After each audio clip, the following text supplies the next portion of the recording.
विधानसभा ही वो मंच है जहां विपक्ष के पास सरकार की घेराबंदी का पूरा मौका होता है, लेकिन गुरुवार को सदन में हुआ इसका उल्टा।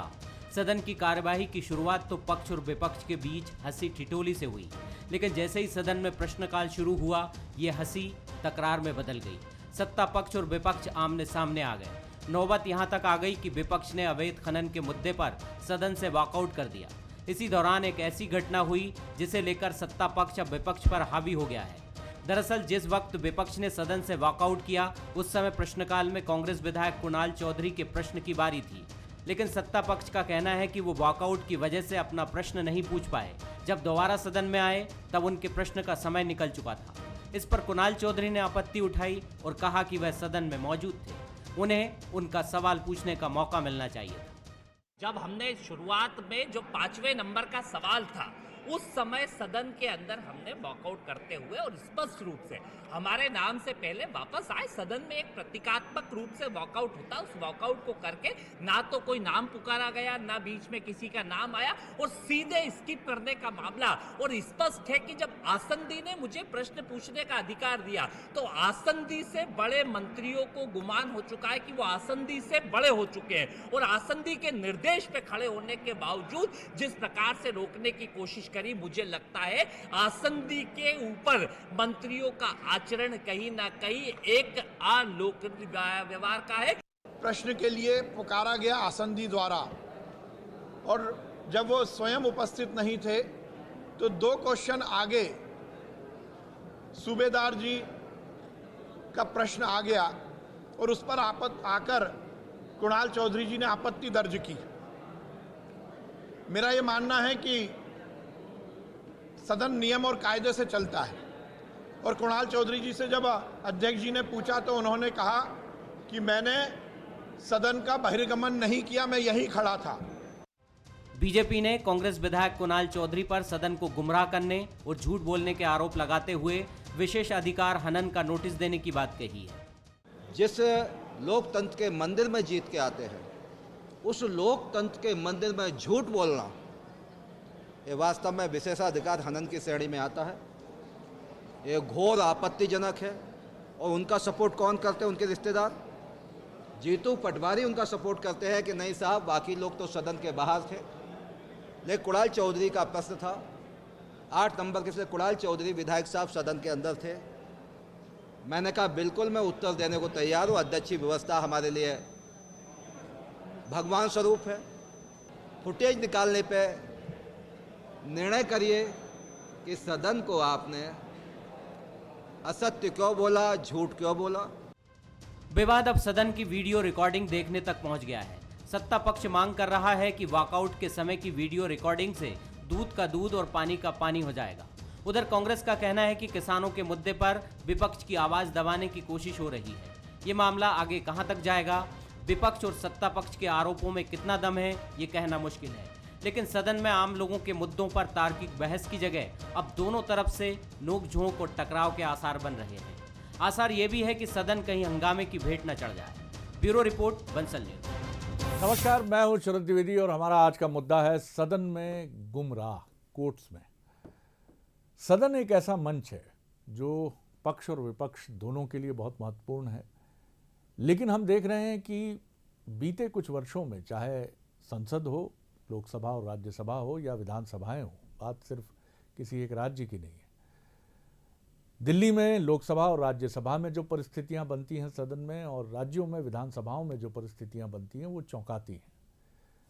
इसी तरह का एक मसला मध्य प्रदेश में आया, जहां आसंदी पर प्रश्न उठाने की कोशिश करते नजर आए विपक्ष के युवा विधायक कुणाल चौधरी, और सत्ता पक्ष के विधायक उन पर ये प्रहार करते नजर आए कि आप गलत बयानी कर रहे हैं और आपके इस गलत बयानी की वजह से विशेषाधिकार हनन का प्रस्ताव आपके खिलाफ लाए जाने पर विचार किया जा सकता है। अब पंच परमेश्वर है अध्यक्ष, हो सकता है क्योंकि मध्य प्रदेश को जो अध्यक्ष मिले हैं वो गुरु गंभीर और राजनीति की धारा में एक गंभीर चिंतन की धारा को लेकर आगे बढ़े हैं।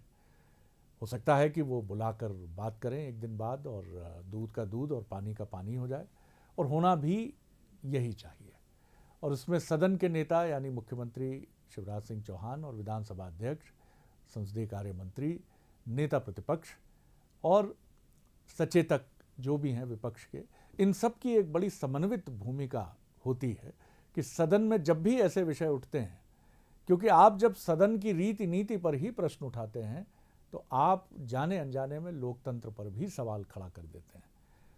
तो बेहतर यही हो कि ऐसे मसले बहुत सुलझे हुए स्वरूप में सामने आए और किसी को ये ना लगे, ख़ासतौर से विपक्ष को तो ये बिल्कुल ना लगे कि उसकी आवाज़ ठीक से सुनी नहीं गई है, क्योंकि सदन के जितने भी विद्वान हैं, विधायी परंपरा के जितने विशेषज्ञ हैं, वो ये मानते हैं कि विधानसभाएं और लोकसभा और राज्यसभा मूल रूप से विपक्ष के मंच हैं, क्योंकि वहाँ वो जनता की आवाज़ को उठाते हैं।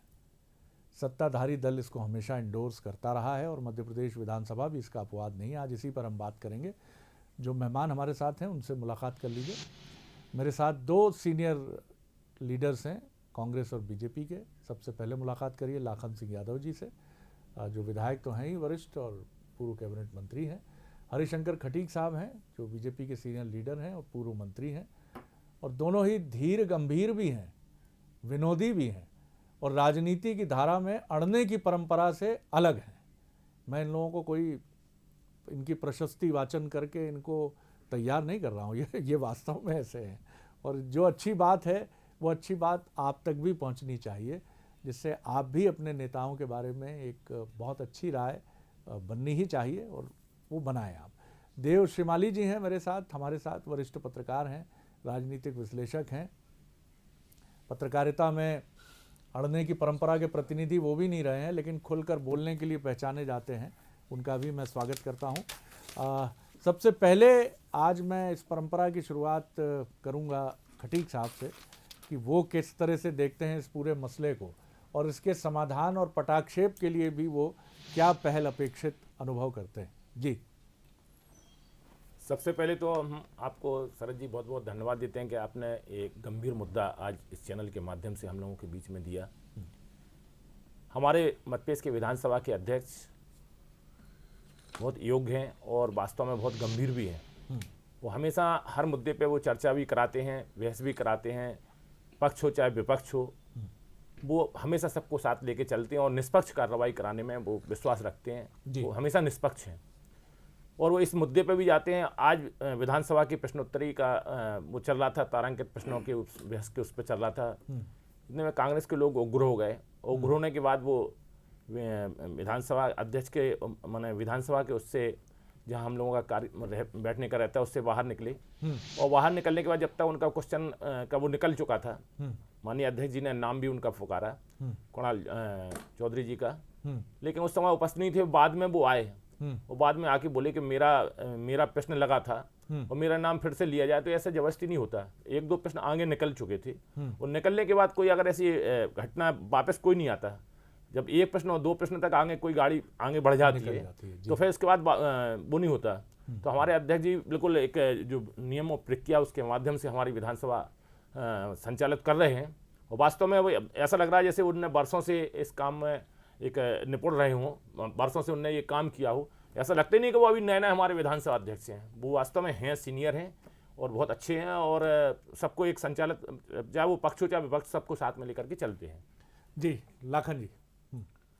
शरद भाई, मैं पिछले 15-17 साल से मध्य प्रदेश की विधानसभा में, मैं जब मध्य प्रदेश में दिग्विजय सिंह जी की गवर्नमेंट थी वो भी मैंने कार्यकाल पूरा किया। उसके बाद फिर भारतीय जनता पार्टी की गवर्नमेंट बनी। मैं लगातार 15 साल से ये देख रहा हूँ, जब भी प्रश्नकाल का अवर आता है तो भारतीय जनता पार्टी की कोशिश ये रही है, हमारे जो अध्यक्ष होते हैं उनको इंटरनली इस तरह के डायरेक्शन, हम ये महसूस करते हैं, इस तरह के इंटरनली डायरेक्शन रहते हैं कि कम से कम आप क्वेश्चन नंबर में कम क्वेश्चनों तक ही आप जा पाए। पिछले आप 15 साल का रिकॉर्ड उठा के देखें, पिछले 15 साल में मुझे लगता है 2-3 बार इन्होंने 25 क्वेश्चनों को टच किया है। मुझे लगता है कैसे कैसे भाग से जो है हमारे विधायकों के प्रश्न आते हैं और जब उनके पूरे 25 प्रश्न नहीं पूछे जाते तो निश्चित तौर पर कहीं न कहीं अपने क्षेत्र के विकास और उनके जो भाग्य का फैसला, जिससे हमारे विधायकों को बड़ी उम्मीद होती है कि हमारा चर्चा में विषय आ गया, तो उनको बड़ी तकलीफ होती है। आज का जो मुद्दा, जिस मुद्दे को लेकर हम यहाँ बैठे हैं, निश्चित तौर पर हमारे कुणाल भाई बैठे थे, पूरी तैयारी के साथ बैठे प्रश्न करने के लिए, लेकिन हालात ऐसे हो गए कि उस समय हमारे सदन के नेता ने कहा, हमारे लीडर ऑफ अपोजिशन ने, कि हमें जो है वॉकआउट करना है, तो हमें पार्टी का भी प्रोटोकॉल फॉलो अप करना था। सेकेंडरी वो 2 मिनट के लिए गए और जब तक आए तब तक माननीय आसंदी जी ने, चूंकि इधर से खाली हो गया था विपक्ष का जो एरिया था, तो आसंदी आगे बढ़ गई। लेकिन आसंदी को ये अधिकार है, ये पावर है कि यदि हालात वो भी देख रहे थे, समझ रहे थे, हालातों से हमेशा आसंदी हमेशा उसको समझाने की और आसंदी कोशिश करती है कि ये सेटल हो। और उस समय हाल ही 2 या 2.5 मिनट हुआ होगा, 2-2.5 मिनट में कुणाल जी लौट के दौड़ के आए, तब तक 1-2 प्रश्न आगे वो निकल गए थे और उन्होंने आके अनुरोध किया कि चूंकि मेरा प्रश्न था, मुझे माननीय अध्यक्ष महोदय प्रश्न करने का मौका दें। इस बात को लेके हमारे जो मंत्री हैं, जिन मंत्रियों को गंभीर रहना चाहिए, विपक्ष के लोगों की बात को सुनना चाहिए, और वो बड़ा खड़े हो गए। खड़े होके वाद विवाद जैसी स्थिति हो गई और हमारे अरविंद भदौरिया जी जो मंत्री हैं, काफ़ी सीनियर मंत्री, उन्होंने विशेषाधिकार हनन जैसी बात रखी। मुझे लगता है ये सदन, जैसा हम और आप सब लोग कहते हैं कि लोकतंत्र का मंदिर है, और इस मंदिर में हमें पूरी जो जनता हमको चुन के भेजती है कि हम अपने प्रदेश के और अपने ज़िले, अपने विधानसभा के विकास की हम बातें करें। लेकिन यहाँ मैं देख रहा हूँ पिछले 17-18 साल से कि जब जब भारतीय जनता पार्टी की सरकार रही है, कोशिश ये रहा है कि विपक्ष अपनी बात को कम रखा है, किसानों के क्षेत्र के विकास की, प्रदेश के विकास की बात को कम रखा है। यही कारण रहा कि आज जो है पुनः 7-8 क्वेश्चनों पे ये हमारा पूरा अवरकाल। कुछ महत्वपूर्ण बातें करने की तरफ बढ़े हैं लाखन जी, और एलिगेशंस भी हैं उनके। एक छोटा सा जवाब आपका लेके मैं श्रीमाली जी की तरफ चलूँगा। जी। जो सम्मानीय श्री लाखन सिंह यादव जी वरिष्ठ मंत्री भी रहे हैं कांग्रेस की सरकार में और वर्तमान में विधायक भी हैं, वो अनुभव भी रखते हैं, लेकिन उन्होंने 15-17 वर्षों का जो अपना अनुभव आज यहाँ चैनल के माध्यम से आप सब लोगों के बीच में दिया, तो इससे तो हम संतुष्ट नहीं है। कांग्रेस की भी सरकार पहले रही है, और कांग्रेस की सरकारों में भी जब कोई विधायक है, एक विधायक प्रश्न पूछता है, वो उसके साथ में उसी से जुड़ा हुआ अगर 2-3 लोग प्रश्न पूछते हैं विधायक लोग, तो अध्यक्ष की मजबूरी भी रहती है कि हम उनको भी सुनने का मौका दें, क्योंकि उसी से संबंधित कोई बात आती है जो संबंधित प्रश्नकर्ता ने प्रश्न पूछा है, तो उसमें सबको बोलने का अधिकार दिया जाता है। अब उसमें आप बोल रहे हैं कि 20-25 क्वेश्चन तक तारांकित प्रश्न होते हैं, उसमें बोलना चाहिए। तो संबंधित जो विपक्ष के हमारे विधायक हैं, सत्ता पक्ष का भी विधायक कोई प्रश्न पूछता है तब भी वो आरोप लगाते हैं, विपक्ष का भी कोई अगर सम्मानित सदस्य कोई प्रश्न पूछता है तब 2-2, 3-3, 4-4 लोग भी प्रश्न खड़े होकर पूछने लगते हैं। तो स्वाभाविक ये है कि समय की बर्बादी विधानसभा की, हमारा पवित्र सदन है और वहाँ से न्याय मिलता है। मध्यप्रदेश की जनता, 8 करोड़ जनता देखती है कि किस प्रकार से वहाँ पे समस्याएं, क्षेत्रीय माने विकास की बातें भी कही जाती हैं, जनता को सुविधाएं देने की भी बात कही जाती है कि किस प्रकार से पात्र व्यक्तियों को लाभ दिया जाए, योजनाएं भी बनती हैं और विधेयक भी पारित होते हैं। तो समय की बर्बादी भारतीय जनता पार्टी के सत्ता पक्ष के हम लोग हैं, हम लोग क्यों समय की बर्बादी करें, हम लोग नहीं होने देते। लेकिन कांग्रेस के लोग हैं, जैसे कोई बीजेपी का ही अगर एक विधायक प्रश्न पूछता है तो उनको भी समय को उनको समझना चाहिए कुल मिला के कि हमें पूछने का अधिकार है, लेकिन समय की भी एक पाबंदी होती है। हालातों के आधार पर नहीं, नियम और कानून के आधार पर मध्यप्रदेश की विधानसभा चलती है और चलेगी। श्रीमाली जी, आपने सुनी दोनों विद्वान वरिष्ठ राजनेताओं की बात। सदन की प्रक्रिया से भी आप भली भांति अवगत हैं, सारी चीज़ें आपको पता हैं। मुझे लगता है कि ये विषय भी ऐसा विषय नहीं है कि जैसे सुलझाया ना जा सके, बल्कि मैं तो बहुत आशान्वित हूँ। हालांकि सदन की कामकाज और टिप्पणी पर बाहर बैठकर कुछ भी कहना उचित नहीं है, लेकिन हम जिस तरह से मध्य प्रदेश की गौरवशाली परंपराओं को देखते हैं तो मुझे लगता है कि इस पर एक इनिशिएशन दोनों पार्टियों की तरफ से और खुद माननीय अध्यक्ष की तरफ से ज़रूर हो सकता है। बहरहाल, आप पूरे मसले को किस तरह देखते हैं और क्या टिप्पणी है आपकी? जी श्रीमाली जी। सर। जी देखिए शरद जी, मैं इसे 2 भागों में बांट के अपनी चर्चा करना चाहता हूँ। एक तो जैसा कि आपने कहा कि गौरवशाली मंदिर है लोकतंत्र का ये, और यहाँ बात कहने के लिए का एक अलग अर्थ होता है। तो एक तो बात ये कि लगातार आपने देखा होगा 15-20 सालों से संसद का, विधानसभा का समय सिकुड़ता चला जा रहा है। अपवाद को छोड़कर ही आप देखेंगे 16-17 साल में कि किसी भी विधानसभा के सत्र ने अपना पूरा काम किया हो। जो तारीखें निर्धारित होती हैं उससे पहले ही बिजनेस समाप्त होने की बात कह के सदन को स्थगित किया जाता है। ये आरोप विपक्ष भी लगाता रहा है कि सरकार नहीं करना चाहती। तो मुझे लगता है कि जब छोटा सत्र भी अगर आता है तो उस समय धैर्यपूर्वक समय के एक एक सेकंड का, एक एक पल का जो है इस्तेमाल उनको करना चाहिए जनहित में, जनता की समस्याओं के निराकरण के लिए, और विधायिका की परंपराओं के तहत करना चाहिए। जैसा कि लाखन सिंह जी ने कहा, और लाखन सिंह जी बहुत सीनियर पार्लियामेंट्रियन हैं, विधायक हैं, और उन्होंने अपनी बात कह भी दी कि अपने तरीके से, चूँकि वो कांग्रेस में है तो कांग्रेस की बात को भी कही उन्होंने, लेकिन उन्होंने बड़े विनम्रतापूर्वक ये बात कही, आज के घटनाक्रम पर उन्होंने टिप्पणी की कि भाई वो चले गए थे।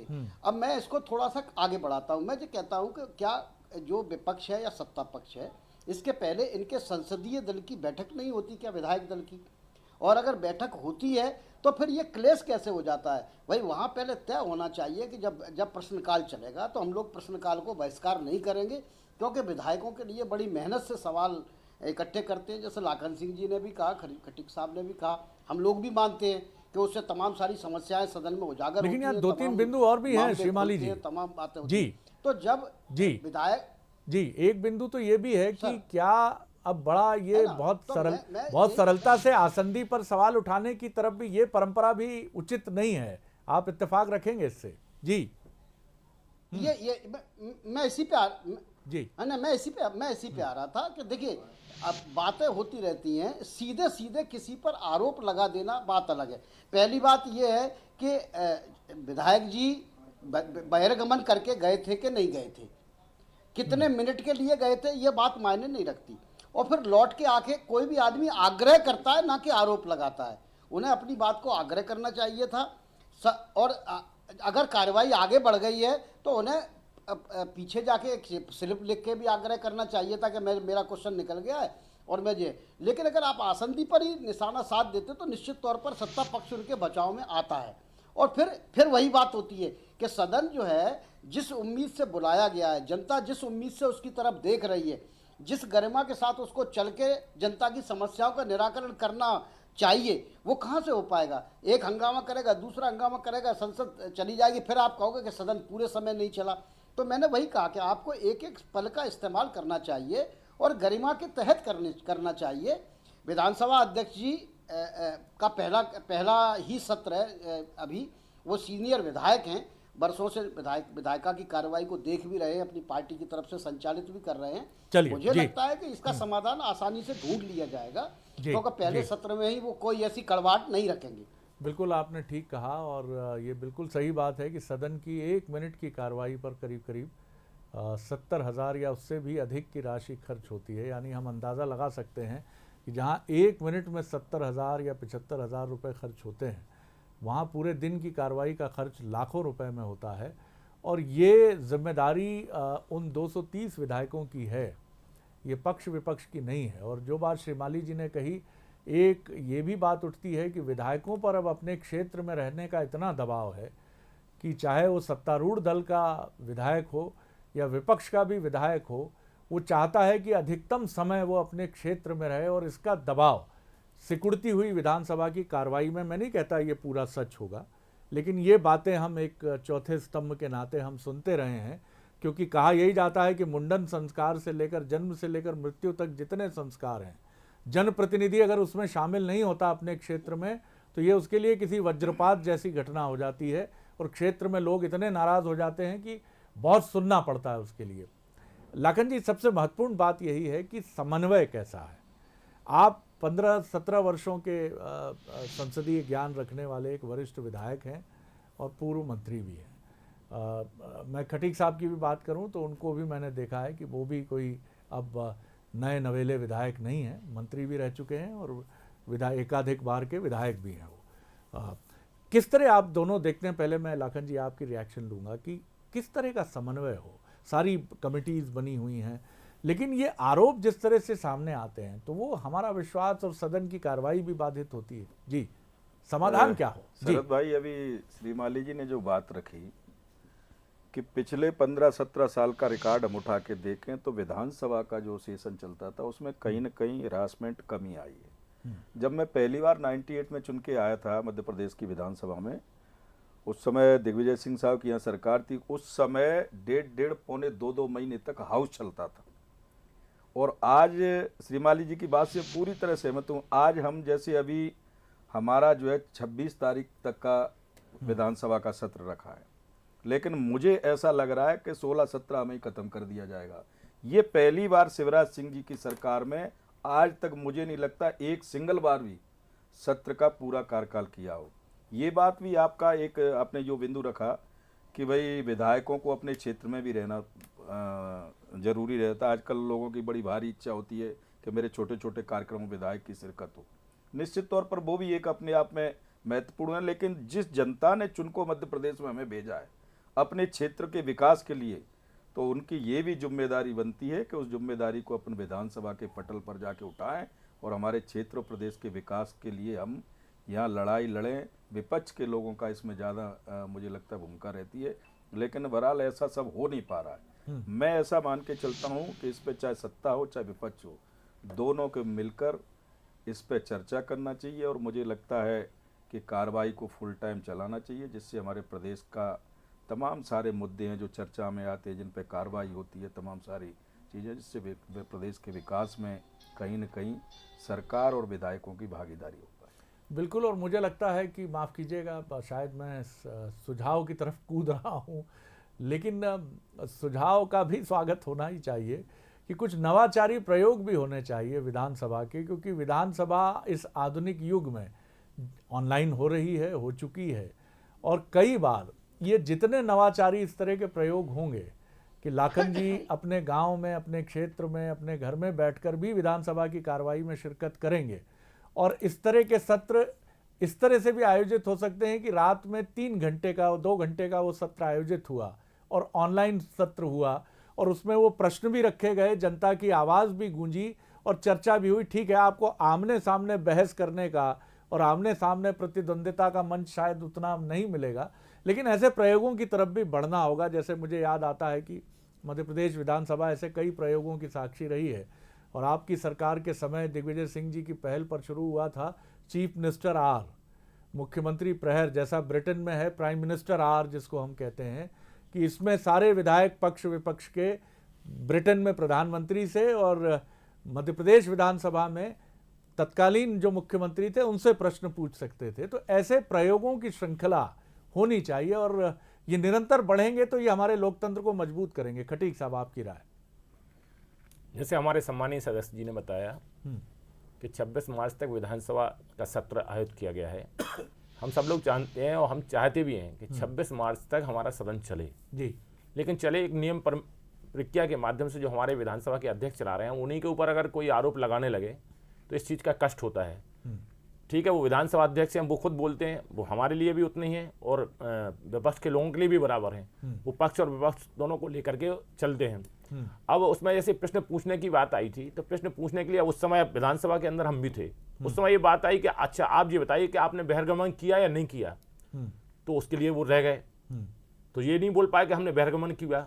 दूसरा, उनसे जब पूछा गया कि आप जो अपना प्रश्न पूछना चाहते हैं आप उनके बहिर्गमन में गए या नहीं गए, तो उन्होंने कहा नहीं गए। तो उनसे एक चीज़ और पूछी गई कि आप अपना जो प्रश्न जब पूछा जा रहा था तब आप कहाँ थे, तो वो ये भी नहीं बोल पाए कि हम सदन के अंदर थे, वो ये भी नहीं बोल पाए कि हम सदन के बाहर थे। अब बताइए इस चीज़ में, जबकि 2 क्वेश्चन निकल चुके थे आगे, चलो ठीक है वो तो सदन की अंदर की बात हो गई, लेकिन हम ये चाहते हैं कि 26 मार्च तक हमारा सदन चले, और हमारे जो सदन के नेता हैं माननीय मुख्यमंत्री श्री शिवराज सिंह चौहान जी, वो भी चाहते हैं कि सदन एक नियम प्रक्रिया के माध्यम से चले। संसदीय मंत्री हमारे डॉक्टर नरोत्तम मिश्रा जी हैं, वो भी संसदीय, हम लोग अगर किसी प्रकार से बोलते हैं या वैसा आता है आवेश में कोई भी सदस्य आता है तो वो हम लोगों को समझाने का भी काम करते हैं। हम लोगों की विधायक दल की बैठक भी होती है, विधायक दल की बैठक में भी हम लोगों को सख्त निर्देश दिए जाते हैं कि एक नियम प्रक्रिया के माध्यम से अपन को चलना है। अपने सत्ता पक्ष से विधायक, पहले हम जब लोग विपक्ष में भी थे, 15 महीने हम लोग विपक्ष में जब रहे, तब भी हम लोगों ने नियम प्रक्रिया के माध्यम से हर प्रकार से पूरा सहयोग करने का काम किया। और हम भी विपक्ष से भी हम व्यक्तिगत तौर पर अनुरोध करते हैं सभी साथियों से, क्योंकि वो भी हमारे भाई हैं, उनसे हम अनुरोध करते हैं कि यहाँ से पूरे मतपेश अपन को देख रहा है, और मतपेश में जो अपन को काम ले जाना है वो यहीं के इसी माध्यम से लेके जाना है।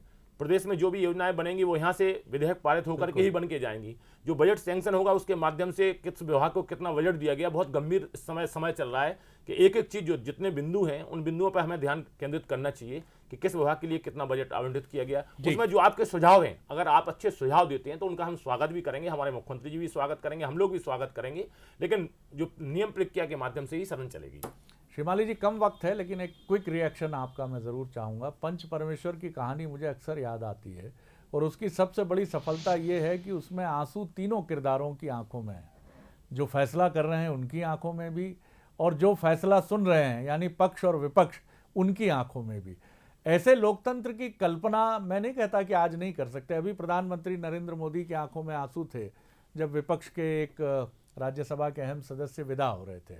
आप भीतर भीतर कुछ भी सोच सकते हैं, क्योंकि राजनेताओं के साथ मुसीबत यह है कि उनके हर काम में सियासत देखी जाती है। लेकिन आपकी एक टिप्पणी जरूर, क्विक रिएक्शन आपका। जी जी।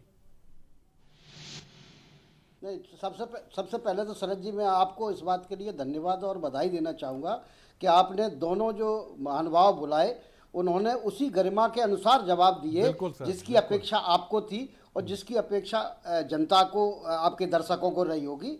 तो सबसे बड़ी बात तो ये है कि ये एक अच्छी बहस हुई। दूसरा, मैंने जैसा पहले ही कहा था कि विधानसभा अध्यक्ष जी भी उनके कार्यकाल का पहला सत्र है, तो वो नहीं चाहेंगे कि ये सत्र जो है किसी विवाद के साथ समापन हो। तो मुझे लगता है चूँकि हरिशंकर खटीक जी भी सीनियर विधायक है, उन्होंने अपनी बात कही, लाखन सिंह जी ने अपनी बात कही, तो इससे एक आशा की किरण निकलती है कि हाँ, जो कुछ हुआ है उस पर पर्दा डाला जाएगा, उसको साफ किया जाएगा और एक नए विधानसभा, एक उत्साही विधानसभा, एक विकासशील विधानसभा, एक सृजक विधानसभा की तरफ कल से फिर नया सत्र शुरू होगा, ऐसी उम्मीद मुझे पूरी है। और क्योंकि हमने पहले ही कहा, जो आपने भी कहा कि एक एक सेकंड इन लोगों के लिए भी महत्वपूर्ण है, प्रदेश के लिए तो है ही, लेकिन विधायक के लिए बहुत महत्वपूर्ण है। उसका एक दिन निकल जाने का मतलब होता है एक पूरा का पूरा दौर निकल जाना। तो उनको भी ये सोचना चाहिए कि विधानसभा के जितने भी दिन हैं, 26 तारीख तक विधानसभा है, उसके एक एक पल का इस्तेमाल प्रदेश के विकास के लिए करें, अपने क्षेत्र के विकास के लिए करें, अपने बाक कौशल को दिखाने के लिए करें, अपनी योग्यता को लोगों तक पहुंचाने के लिए करें। बिल्कुल, और यही सबसे महत्वपूर्ण वो बिंदु है जहां हम इस बातचीत को विराम देते हैं कि सबसे महत्वपूर्ण बात यही है कि पक्ष और विपक्ष दोनों पहिए की दो गाड़ी हैं, जिससे लोकतंत्र में गाड़ी आगे बढ़ती है। और इसमें जितना संतुलन होगा, जितना सामंजस्य होगा। अटल जी से जब पूछा गया कि नरसिम्हा राव से आपकी मित्रता बड़ी चर्चा में रहती है, तो उन्होंने अपनी धीर गंभीर वाणी में जवाब दिया, मैं पार्टी से पूछकर मित्रता नहीं करता। ये एक बहुत बड़ी बात है। जवाहरलाल नेहरू अटल जी का कंधा थपथपाते हैं 1957 में और कहते हैं, नौजवान बहुत अच्छा बोलते हो, तुम्हारी परवाज़ बड़ी ऊंची होगी, लेकिन आलोचना से घबराना मत। हमारी भ्रुकुटियाँ भले ही तन जाएं तुम्हारी आलोचना से, हमारा चेहरा लाल हो जाए, हमारी मुट्ठियाँ भिज जाएं, लेकिन तुम भयभीत मत होना, तुम अपनी ऊंची आवाज़ और ऊंची करते चले जाना। और मैंने जैसा कहा, अभी मोदी जी की आंख में भी आंसू थे, तो ये नहीं है कि वो पुराना वैभव पुराने समय की बात हो गया है। आज भी लाखन जी मेरे साथ बैठे हैं, मुस्कुराते हुए, चेहरे पर कोई कटुता नहीं है। उन्हीं के साथ उनके साथी बैठे हैं बीजेपी के खटीक साहब, कोई कटुता नहीं है। मुस्कुराते हुए चौथे स्तंभ के हमारे साथी शिमाली जी बैठे हैं, और मैं भी मुस्कुराने में पीछे नहीं हूँ सर, ये भरोसा आपको दिलाता हूँ। तो मुस्कुराइए सर, लोकतंत्र पूरी तरह सुरक्षित है, हम आगे बढ़ रहे हैं, हम सीख रहे हैं और इस मसले का भी समाधान निकाल लेंगे। बने रहिए बंसल न्यूज़ पर। आप तीनों का बहुत बहुत धन्यवाद, खटीक साहब का, लाखन जी का और शिमाली जी का। नमस्कार।